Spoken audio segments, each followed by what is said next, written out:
with Fortune magazine, Alex Holmes, the CEO of MoneyGram, talked in depth about how Ripple and XRP are being talked about in cross-border payments.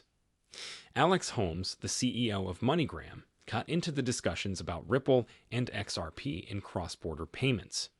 He did this to shed light on the problems and opportunities that these technologies offer. Holmes agreed that the main problem for remittance companies is that the standard banking system was made for domestic payments and business transfers.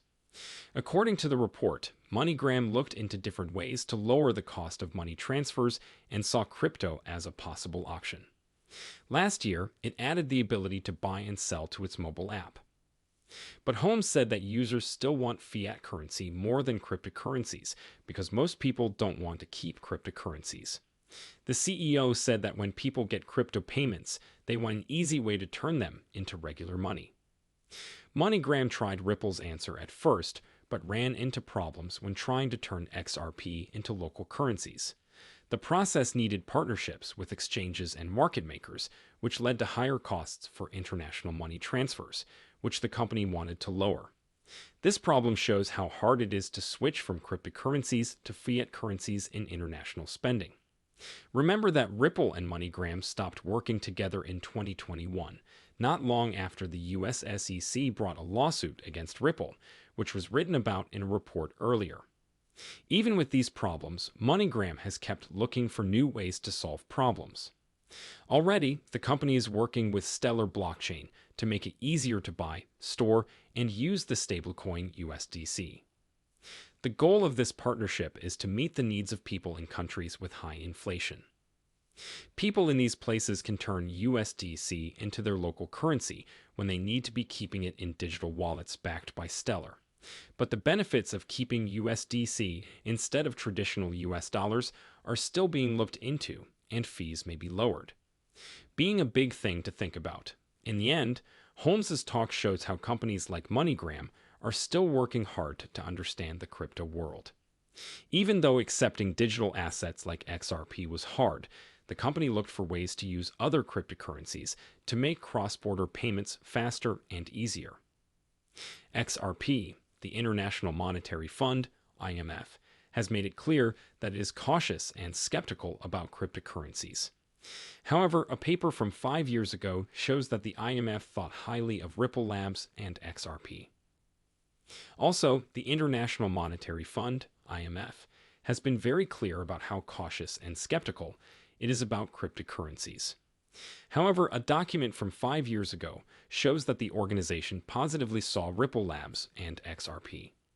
The IMF also talked about how XRP can help with international trade, which is a problem that central banks around the world are trying to solve. In the same way, a video from November 2018 showed that Ripple had been chosen to be part of a prestigious high-level advisory group on fintech.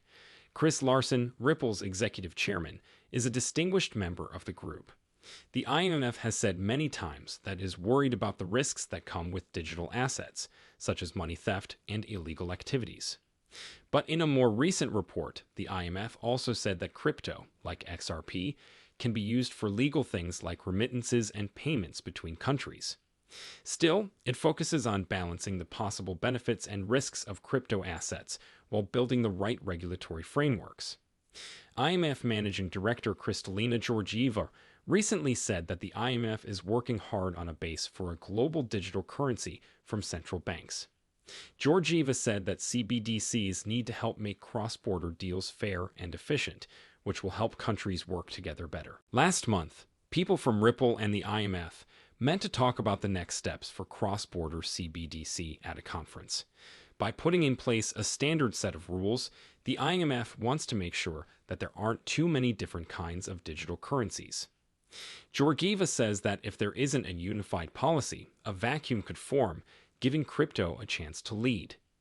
The IMF's decision to accept XRP in 2018 is becoming even more important, taking into account Ripple's experience with international payments. Ripple's answer is now being used for CBDC pilots in 5 countries, which was made public last week. Did Bill Hinman ever tell other venture capitalists about his rules that only he knew? Now the big question of the day. Did Bill Hinman ever tell other venture capitalists things about his rules that only he knew? Please don't forget to subscribe to our station and hit that bell if you want to be the first to know when we post something new. About what's going on with XRP right now. Mike Novogratz, the CEO of Galaxy Digital, said that he was one of the first people to invest in cryptocurrency. Behemoth Ripple Labs Novogratz also said that in the last 10 years, he has never sold any of his shares. Novogratz said this in reaction to a recent claim made by Mr. Huber, a well-known member of the XRP community. For background, Mr. Huber said that William Hinman, the former head of the SEC's Corporation Finance Division, gave insider information about his rules to venture investors like Novogratz and Hinman's son, Nate Hinman. Mr. Huber sent a short clip of Novogratz on video. He said that he would have to bet dimes to donuts on what Hinman would say in his speech on June 14, 2018. During the speech, Hinman said that Ethereum and Bitcoin were not stocks.